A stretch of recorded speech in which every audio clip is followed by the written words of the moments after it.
భీష్ముడు ధర్మరాజుతో అంటాడు, స్నాతకుడు, ఋత్విజుడు, సద్గురుడు, ఇష్టుడు, భూపాలుడు, జ్ఞాన సంపన్నుడు, పూజించదగిన వాళ్ళు.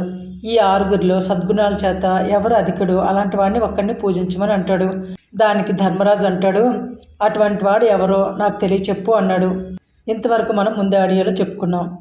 అందుకు భీష్ముడు ధర్మరాజుతో అన్నాడు, సూర్యుడు కాంతిమంతమైన తన కిరణ సమూహంతో అంతరిక్ష గుహను వెలిగించేటట్లు చల్లని కిరణాలు గల చంద్రుడు అమృత సమూహాన్ని సరించి వెన్నెల చేత ఆనందింపచేసేటట్లు అందరి మానవులను తనదైన నిర్మల కాంతితో వెలిగిస్తూ తృప్తిపరుస్తూ సత్పురుషుల చేత సేవింపదగినవాడు, తెల్ల తామరల వంటి కన్నులు కలవాడు, ఆద్యంతాలు లేనివాడు, పద్మాన్ని నాభిలో కలవాడైన విష్ణు స్వరూపుడు శ్రీకృష్ణుడుండగా ఆర్ఘ్య ప్రదానానికి అర్హులైన వాళ్ళు ఇక్కడ ఇంకెవరున్నారు? ధర్మరాజా, యజ్ఞపురుషుడు, సర్వలోక పూజ్యుడు, అచ్యుతుడు అయిన శ్రీకృష్ణుని పూజించు, అదే సుమ యజ్ఞఫలం అని అంటాడు. భీష్ముని మాటను అనుసరించి ధర్మరాజు సహదేవుడు తెచ్చిన ఆర్ఘ్యాన్ని పూజార్హుడైన శ్రీకృష్ణునికి శాస్త్రోక్త పద్ధతి ప్రకారం సమర్పించాడు. దాన్ని చూసి సహించలేక శిశుపాలుడు శ్రీకృష్ణుని నిందిస్తూ ధర్మరాజుతో అంటాడు, ఓ ధర్మరాజా, ఈ సభలో ఎందరో మహారాజులుండగా విశేషంగా పూజించదగిన పెద్దలు బ్రాహ్మణులు చాలామంది ఉండగా భీష్ముని చెడు నిర్ణయాన్ని అనుసరించి వృష్టి వంశం వాడు, చెడు ప్రవర్తన కలవాడు అయిన శ్రీకృష్ణుని పూజించి నీ తెలివి తక్కువతనాన్ని ఇంతమందికి తెలియచేసావు కానీ ఆ దాసార్హుడు పూజార్హుడా? ధర్మతత్వాన్ని తెలుసుకోవటం అసాధ్యం. భీష్ముడు ఆలోచన సరిగా లేనివాడు. అందుకే ఎందరో మహానుభావులు ఈ సభలో ఉంటే అవివేకంగా ఆ శ్రీకృష్ణుడు అనే బుద్ధిహీనుడికి ఆర్ఘ్యం ఇమ్మని ధర్మబాహుడైన నిన్ను సమ్మతింపచేశాడు. వృద్ధుల బుద్ధులు నిలకడగా ఉండవు కదా. శ్రీకృష్ణునికి మీరు స్నేహితులైతే ఒంటరిగా మీ ఇంటికి పిలిచి ధనమిస్తే ఇవ్వండి. ఆయనకు ప్రీతికరాలైన పనులు మనసారా చేస్తే చెయ్యండి. ఇష్టుడు కదా అని పోషిస్తే పోషించండి. అంతేకాని మహాత్ములైన మహారాజులు, బ్రాహ్మణ శ్రేష్ఠులు ఉండే ఈ మహాసభలో శాస్త్రంలో చెప్పబడిన ఈ గొప్ప పూజ పొందటానికి ఏమాత్రం యోగ్యత లేని అతన్ని యోగ్యుడని పూజించటం ఏం న్యాయం? ధర్మరాజా, శ్రీకృష్ణుని వృద్ధుడని గుర్తించి పూజించావా? సభలో ఆయన తండ్రి వసుదేవుడే ఉన్నాడు కదా. ఋత్విజులను ఆలోచించి పూజించావా? సభలో వేదవ్యాసమునిందరిలే ఉన్నారు కదా. గురువుగారని వినయంతో పూజించావా? సభలో మహామేధావులైన ద్రోణాచార్య, కృపాచార్యులే ఉన్నారు కదా. మహారాజాను పూజించావా? భూమి మీద యాదవులు రాజులా ఈ విధంగా పూజించదగిన పురుషుల్లో శ్రీకృష్ణుడు ఎవరిని పూజించావు? పూజించవలసిన వాళ్ళని పూజించక భీష్ముడు చెప్పిన మాటలు విని శ్రీకృష్ణుని పూజించి మూఢుడు అనిపించుకున్నావు. ధర్మరాజా, యుధిష్ఠిరుడు పురుషులందరిలో విశేషంగా పేరు పొందినవాడని, రాజుల్లో ఎంతో పూజ్యుడని నీ సుగుణాలను స్పష్టంగా తెలుసుకొని రాజులందరూ నీ యజ్ఞానికి వచ్చారు. ఇందరినీ ఈ విధంగా ఇంత అవమానం పాలు చేయటం నీకు న్యాయమా, ధర్మమా? నీవు అజ్ఞానంతో ఇచ్చిన ఇందుకు నేను తగుదునా అని ఆలోచించకుండా శ్రీకృష్ణుడు సిగ్గులేక ఆర్ఘ్యాన్ని స్వీకరించాడు. అలా తీసుకోవటం అతనికి ఉచితమా? ఈ భూమి మీద శ్రీకృష్ణుని పూజించటం నపుంసకుడికి పెళ్లి చేయడం లాంటిది, చెవిటివాడికి కమ్మని పాట వినిపించడం లాంటిది, గుడ్డివాడికి అందమైన రూపాన్ని చూపించడం లాంటిది. చేది రాజైన శిశుపాలుడు బుద్ధిమంతుడా అని ధర్మరాజును ఎత్తిపొడుపుగా సంబోధించి ఈ రాజశ్రేష్ఠులు ఇంతమంది నిన్ను చూసి నవ్వేటట్లు, ధర్మరాజు అనే నీ ప్రత్యేక నామం వ్యర్థమయ్యేటట్లు ఈ విధంగా చేశావా అంటూ ధర్మజ భీష్మ కర్ణులను నిందిస్తూ కోపోద్రిక్తుడై పుత్రులతో బలగంతో కలిసి సభ నుండి వెళ్ళిపోయాడు. ధర్మరాజు ఆ శిశుపాలుని వెనుకనే వెళ్ళి అతన్ని ఇంపైన మాటలతో బుజ్జగిస్తూ అన్నాడు, గొప్ప గుణాల చేత శ్రేష్ఠులని చెప్పదగిన వాళ్లకు, పండితులకు, ప్రభువులకు కఠినంగా మాట్లాడటం తగునా? మాట కాఠిన్యం విషం కంటే, అగ్ని కంటే అతి భయంకరం కదా. సృష్టికి మొదట పుట్టిన బ్రహ్మ పుట్టికకే స్థానమైనవాడు, వేదాలు మొదలైన మహాగ్రంథాలన్నింటా కీర్తింపబడేవాడు, లోకాలకి ఆద్యుడైనవాడు, ముల్లోకాలచే పూజింపదగినవాడు అని తెలుసుకుని పితామహుడైన భీష్ముడు శ్రీకృష్ణుణ్ణి పూజార్హుడని చెప్పాడు. ఇది ఉచితం కాక దోషమవుతుందా ఏంటి? శిశుపాల, పరమార్థ తత్వాన్ని దర్శించే ప్రతిభ చేత, అజ్ఞానం చేత చీకటిని పారద్రోలేవాడు, పతనం లేనివాడు అయిన శ్రీకృష్ణుణ్ణి భీష్ముడు అర్థం చేసుకున్నట్లు అర్థం చేసుకోవడం నీకు అసాధ్యం. ఎక్కడైనా మహాత్ముల చరిత్రను అల్పులు అర్థం చేసుకోగలరా? అందరికంటే గొప్పవాడని, జ్ఞానదాతని, లోకాలన్నింటికంటే శ్రేష్ఠుడని, నీకంటే ఎంతో పెద్దలైన రాజులే శ్రీకృష్ణునికి ఇచ్చిన ఆర్ఘ్యానికి ఎంతో పొగుడుతూ ఉంటే నీవిలా వ్యతిరేకించడం తగునా? అని ఆ శిశుపాలుడికి నచ్చచెప్పి ఒప్పించడానికి ప్రయత్నిస్తూ ఉండగా ధర్మరాజుతో భీష్ముడు అన్నాడు, ధర్మరాజా, శిశుపాలుడు పెచ్చి పెరిగిన చెడునడత కలవాడు, పరిపక్వం కాని బుద్ధి కలవాడు. ఇలాంటి వీడికి చెప్పి ఒప్పించే ప్రయత్నం నువ్వెందుకు చేస్తావు? అంతేకాదు, ఇతడు అసూయ క్రోధాలకు వశమైన మనసు కలవాడు, కొద్దిపాటి రాజ్యలక్ష్మి చేతనే మదించి వివక్షను కోల్పోయిన బుద్ధి కలవాడు, కారణం లేకుండానే మహాత్ములను నిందించే స్వభావం కలవాడు. ఇలాంటి వీడికి ధర్మతత్వం తెలుసుకోవటం సాధ్యమవుతుందా అని ధర్మరాజును ఆపి శిశుపాలుడిని చూసి భీష్ముడు అన్నాడు, శిశుపాల, అహంకరించి సాక్షాత్ శ్రీ మహావిష్ణువు అవతారమైన శ్రీకృష్ణునికే ఆర్గ్యం ఇవ్వటం తగదంటున్నావు. ఇక చెప్పక తప్పింది కాదు. ఈ సభలో ఉండే రాజులంతా ఆయన దయచేత జరాసంధుని చెర నుండి విడిపించబడిన వాళ్లే, లేదా ఆయన చేత యుద్ధంలో ఓడించబడిన వాళ్లే, లేదా ఆయనను శరణు వేడిన వాళ్లే. అలా కాకుండా ఇతరులు ఎవరున్నారో చెప్పు. ఉత్తమ జ్ఞానం చేత గొప్పవాడైతే వయసు చేత బాలుడైన బ్రాహ్మణుడు పూజింపదగినవాడే. అపరిమితమైన పరాక్రమంతో రాజుల్లో అధికుడైతే క్షత్రియుడు పూజార్హుడవుతాడు. ఉత్తమ జ్ఞానం, అమిత పరాక్రమం అనే ఈ రెండు కారణాల వల్ల మురుడనే రాక్షసునికి శత్రువైన శ్రీకృష్ణుడి ఆర్ఘ్యానికి అర్హుడు. జగత్తుకు ఆధారమైన శ్రీకృష్ణుడు మాకే కాదు, ముల్లోకాల్లో నివసించే వాళ్ళందరికీ ఆయన ఎల్లప్పుడూ పూజార్హుడే. వయసు చేత వృద్ధులైన వాళ్ళు 1,00,000 మంది ఉన్నా ఎవరినైనా వాళ్ళ జ్ఞానాన్ని బట్టే పూజిస్తాము. రాజులందరిలో గుణం చేత గొప్పవాడనే శ్రీకృష్ణుడిని భక్తితో పూజించాము. లోకంలో శ్రీకృష్ణుడు కాక ఇతరులెవరు పూజింపబడినా వాళ్ళు మాత్రమే తృప్తి పొందుతారు. శ్రీకృష్ణుడు పూజితుడైతే ముల్లోకాలు పూజితాలే పుణ్య సమృద్ధితో తృప్తి పొందుతాయి. బుద్ధి, మనస్సు, జీవుడు, ఇంద్రియాలకు గోచరించని పరమాత్మ, ఆకాశం, భూమి, సూర్యుడు, అగ్ని, చంద్రుడు, వాయువు, దిక్కులు, కాలములు అన్నీ తానే చరాచరాలైన సమస్త భూతాలతో కూడిన ప్రపంచాన్ని అంతటినీ తన దివ్యశక్తి చేత ధరించి సర్వము తానై సర్వభూతాలకు ప్రభువై సర్వులకు పూజ్యుడైన వాణ్ణి యోగనిష్ఠలో ఉన్న మహాయోగులు యథార్థ జ్ఞానంతో తెలుసుకున్నట్లు తెలుసుకోవటం నీకు సాధ్యమవుతుందా అని భీష్ముడు అన్న సమయంలో, మేము శ్రీకృష్ణుడికి ఆర్ఘ్యం ఇచ్చాము, దీనికి తిరుగులేదు. దుర్బుద్ధితో దీన్ని కాదనే వీరుల తల మీద ఇదిగో నా పాదం పెట్టి అనగదృక్కుతా అని సహదేవుడు పాదాన్ని పైకెత్తగానే సభాసదులంతా భయభ్రాంతులై మారు మాట్లాడకుండా ఉన్నారు. అప్పుడు సహదేవుని మీద అందంగా పూలవాన కురిసింది. ఆకాశంలో బాగుబాగానే ధ్వనులు పెద్దగా వినిపించాయి.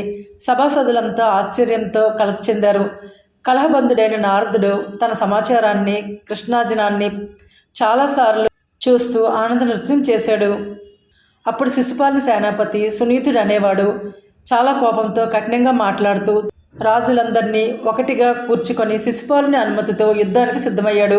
అప్పుడు యదువృష్టి భోజ కుకురాంధక వంశ వీరుల సైన్యం అనే నది వేగంగా ఎక్కువగా కదులుతున్న గుర్రాలనే అలలతో, మదపు టేరింగులనే మొసళ్ల సమూహాలతో, అమితంగా అటు ఇటు తిరుగాడుతూ మెరుస్తున్న సైనికులనే చేపలతో, భయంకరమైన ఏమాత్రం దయలేని కోపమనే ఎడతెగని గాలి వీచగా ఒక్క క్షణంలో కలత చెందింది.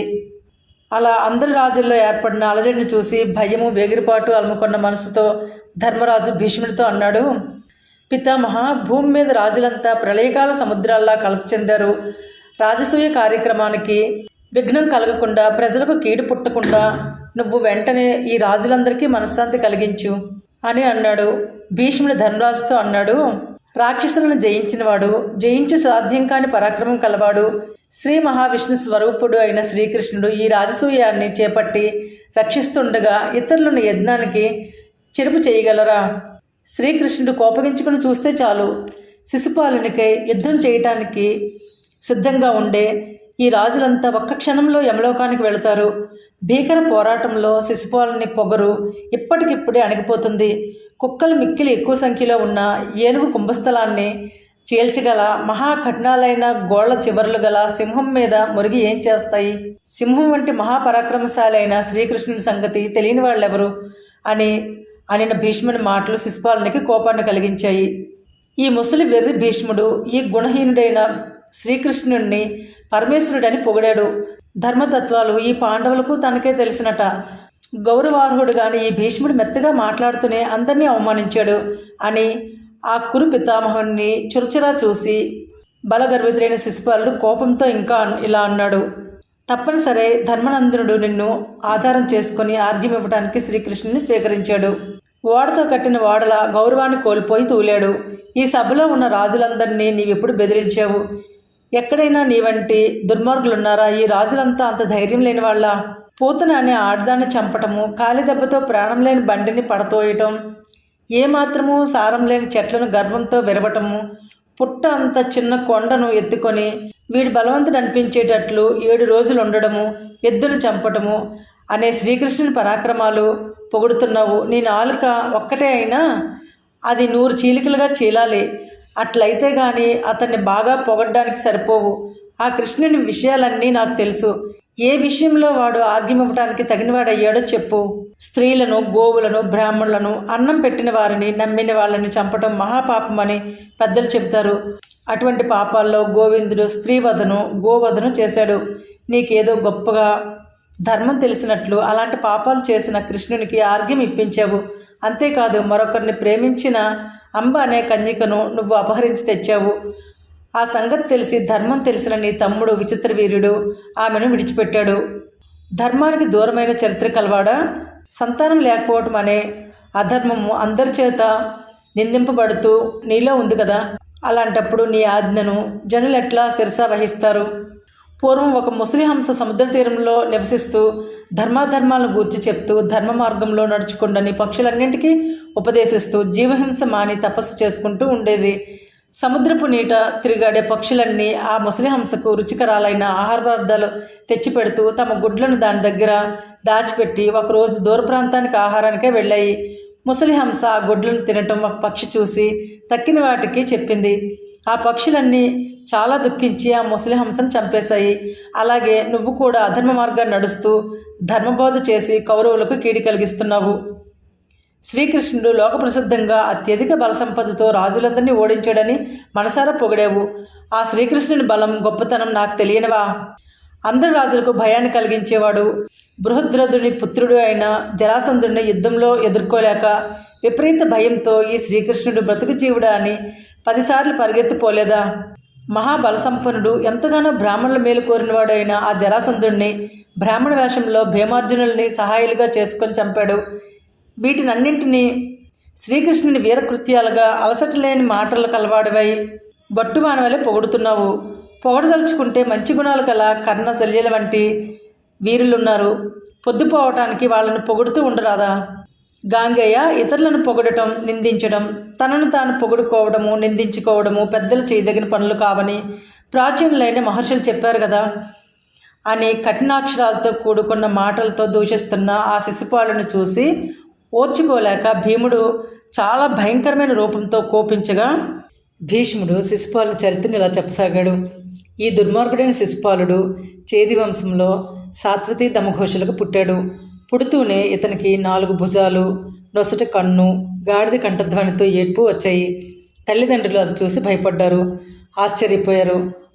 అప్పుడొక అశరీరవాణి ఇలా అంది, ఈ బాలుణ్ణి ఇతరులు ఎవ్వరూ చంపలేరు. ఎవరైతే ఇతన్ని ఎత్తుకోగానే ఎక్కువగా ఉన్న 2 చేతులు, కన్ను అణిగిపోతాయో అతడే ఇతడి పాలిట యముడు. అశరీరవాణి ఆ విధంగా చెప్పేసరికి శిశుపాలుని తల్లిదండ్రులు ఆశ్చర్యపోయారు. చూడవచ్చిన వాళ్ళందరికీ చేతికి ఎత్తుకోవడానికి ఆ బాలుని ఇవ్వసాగారు. అద్భుత ప్రతిభావంతులైన బలరామకృష్ణులిద్దరూ వికార రూపంలో ఉన్న బాలుడు శిశుపాలుని మేనత్త అయిన సాత్వతిని ప్రేమతో చూడాలని బంధువులతో, మంత్రులతో, మిత్రులతో కలిసి ఒకరోజు చేది భూపతి పట్టణానికి వెళ్ళారు. సాత్వతి వచ్చిన బలరామకృష్ణులను ప్రీతితో గౌరవించి బాలుడైన శిశుపాలుడిని ఎత్తుకోవడానికి మొదట బలరాముని చేతికిచ్చింది. ఆ తర్వాత శ్రీకృష్ణుని చేతికిచ్చింది. శిశుపాలుణ్ణి శ్రీకృష్ణుడు ఎత్తుకోగానే అందరూ చూస్తుండగా ఆశ్చర్యకరంగా అధికంగా ఉండే అతని చేతులు, కన్ను ఒక్కసారిగా అణిగిపోయాయి. దానిని చూసి సాత్వతి ఆశ్చర్యపోయింది. అశరీరవాణి చెప్పిన మాటలను మనసులో తలుచుకుంది. శ్రీకృష్ణుని వల్లనే తన కొడుకుకు మరణం తప్పదని తెలుసుకుంది. శ్రీకృష్ణునితో అంది, శ్రీకృష్ణ, ఈ బాలుడు చెడు మార్గంలో నడిచేవాడే. అపకారం చేసి నీకు అప్రియుడైన నీ మరిది చేసే తప్పులు 100 దయతో క్షమించు అని ఇతని తల్లి జగన్నాయకుడైన ఆ శ్రీకృష్ణుని ప్రార్థించి ఆయన దయతో వరం పొందింది. కాబట్టి 100 తప్పులు నిండేదాకా ఇతడు ఇతరుల చేత హతుడు కాడు. ఆ తర్వాత శ్రీకృష్ణుని చేతనే హతుడవుతాడు. అందుచేతనే గంభీరమైన పరాక్రమం కలవాడా వాయుపుత్ర భీమసేన, ఇతనికి ఈ విధంగా నన్ను ఊరికే నిందలు పలకటం సాధ్యమైంది, కానీ ఇతరులు ఈ విధంగా దుడుకుతనంతో మాట్లాడితే నా ధనస్సు నుండి వెలువడి మెరుస్తున్న బాణ సమూహం అనే సముద్రంలో మునగకుండా ఇలా పొగరుపెట్టి ప్రవర్తించి బ్రతకగలరా అని పలుకుతున్న భీముణ్ణి తోసిపుచ్చి శిశుపాలుడు శ్రీకృష్ణునితో ముఖాముఖి అన్నాడు. అవమానించదగిన నిన్ను స్నేహం చేత కురువంశపు ముదిసలైన భీష్ముని ప్రేరణ చేత నిండు సభలో గౌరవించదగిన వాడివని ఎంచి తప్పుగా పూజించారు.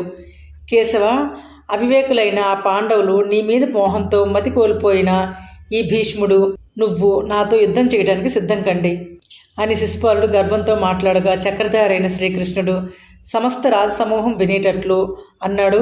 ప్రాగ్జ్యోతిషాధిపతి భగదత్తుని మీద మేము దండెత్తిన సమయంలో ఈ శిశుపాలుడు దుర్మార్గుడై బాలురకు వృద్ధులకు భయం కలిగేటట్లు ద్వారకా నగరాన్ని తగులుపెట్టాడు. వీరులైన భోజరాజులు భార్యలతో కలిసి రవితకాద్రి మీద క్రీడిస్తూ మైమర్చి ఉన్న సమయంలో క్రూరుడై వాళ్ళని వధించాడు. దేవతా సమానుడైన వసుదేవుడు అశ్వమేధ యాగానికే పూజించిన గుర్రాన్ని అపహరించి ఆ యాగానికి చెరుపు చేశాడు. పాపాత్ముడై బొబ్బరుని భార్యను తన భార్యగా చేసుకున్నాడు. అంతేకాక మాటలకు సంబంధించి అనేక అపకారాలు కూడా చేశాడు. మా అత్త సాత్వతి ప్రార్థించడం చేత ఈ దుర్మార్గుడు చేసిన 100 తప్పులు సహించాను. ఇప్పుడు మీరంతా చూస్తుండగా నా పట్ల దుర్మార్గ ప్రవర్తన ప్రారంభించి పరమశత్రువయ్యాడు అని శ్రీకృష్ణుడు అనగానే శిశుపాలుడు మహాకఠినాలైన మాటలతో ఆ పురుషోత్తముడిని అన్నాడు. దుర్జనులకు ప్రియమైనవాడా, నీ స్నేహంతో నీ కోపంతో నాకేం పని? మొదట నాకిచ్చిన కన్యను నీ దానిగా చేసుకొని ఈ విధంగా మాట్లాడటానికి సిగ్గులేదా? ఇలా శిశుపాలుడు ఒకదాని వెంట ఒకటిగా శ్రీకృష్ణుడిని నిందావాక్యాలతో దూషిస్తూ ఉండగా రాక్షసాంతకుడైన శ్రీకృష్ణుని సుదర్శన చక్రం అగ్నిజ్వాలలు చలిస్తుండగా అందరు రాజులు భయపడుతుండగా శిశుపాలుని శరీరం నుండి రక్తధారలు ఒక్కొమ్మడి మీదికి చెందుతుండగా అతని తలను నరికేసింది. నిందిస్తూ మాట్లాడుతున్న శిశుపాలుని నోరు మూతపడింది. రాజులంతా ఆశ్చర్యంతో కళ్ళంతా పెద్దవి చేసుకొని చూస్తుండగా శిశుపాలుని శరీరం వజ్రాయుధంతో హతమైన కొండలా కింద పడింది. ఆ కళేబరం నుండి ఒక కాంతి ఆకాశమంతా వెలుగులు చిమ్ముతూ వెలుపులకు వచ్చింది. శ్రీకృష్ణ పరమాత్మ శరీరంలోకి చేరిపోయింది. శిశుపాలుడు తల తెగి పడటంతోనే మేఘాలు లేకుండా పిడుగులతో కూడిన పెద్ద వాన కురిసింది. సముద్ర సమూహంతో మహాపర్వత సమూహంతో భూమి గిర్రిన తిరిగింది. నాశం లేనివాడు పద్మనాభుడు లోకాల చేత పూజించదగినవాడు అయిన శ్రీకృష్ణుడిని జై జై ధ్వానాలతో మనసారా పొగిడే జనుల మహాధ్వని తీవ్రమై వ్యాపించింది. తరువాత శ్రీకృష్ణుడు శిశుపాలుని మృతదేహానికి అంత్యక్రియలు చెయ్యండి అని ఆజ్ఞాపించాడు. అతని కుమారుణ్ణి చేది రాజ్యానికి రాజుగా చేశాడు. ఆ విధంగా రాజసూయం నిరాటంకంగా సుఖంగా ప్రారంభమై అధికమైన భక్ష్యాన్న ధన దానాలతో జగన్నాథుడైన శ్రీకృష్ణుని సంరక్షణలో సమాప్తం అయింది. దేవతలను గురువులను బ్రాహ్మణ సముదాయాలను తృప్తినందించినవాడు. రాజసూయ మహాయాగం ముగిసిన సందర్భంలో అవబృత స్నానంతో పవిత్రమైన శరీరం కలవాడు, నిర్మలమైన కీర్తికి నిధి వంటివాడు, లోకాన్ని పవిత్రం చేసేవాడు అయిన ధర్మరాజు సభలో కొలువు తీరి ఉండగా శ్రీకృష్ణాదులైన మిత్రులంతా చూసి ఎంతో సంతోషించారు. కౌరవులు అసూయపడ్డారు.